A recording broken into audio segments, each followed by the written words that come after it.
Yau ma ga mu gare ku ‘yan uwana mata, za mu kawo muku kaɗan daga cikin sirrikan hijabi. To, yau ma ga mu gare ku ‘yan uwana mata, za mu kawo muku kaɗan daga cikin sirrikan hijabi. Misali, rashin cutarwa ga mace. Haka kuma mutunta macen ƙimar abu ne ke sa a tsare shi. Sannan kuma mutunta ɗan adamtaka. Idan kin ɗauka cewa bayyana jikinki ‘yancinki ne, to akwai waɗanda suke da ‘yancin rashin kallon wannan jikinki. Koyar da mata lizimtar kamewa, su kasance masu tsare kansu a koda yaushe. Sannan kuma taƙaita yaɗuwar fasadi.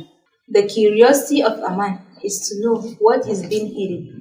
Don haka ki ‘yar uwa ki gane cewa shi namiji zai fara tunanin cewa mene ke rufewa ne da hijabin nan, wanda egonsa wato abin da take janyo shi zuwa ga sha'awarsa sai ya faɗa mishi cewa akwai hanyar da zai bi wajen gano wannan abin da yake rufewa.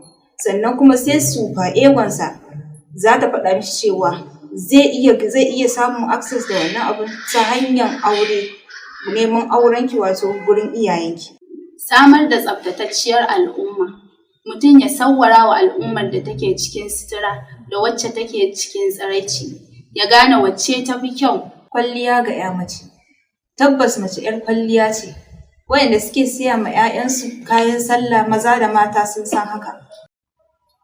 Mace halitta ce mai daraja ƙwarai da gaske, kuma babba ce cikin ni'imomi daga Allah, domin tana ɗaya daga cikin ababen albishir na yawan mutane a cikin aljanna.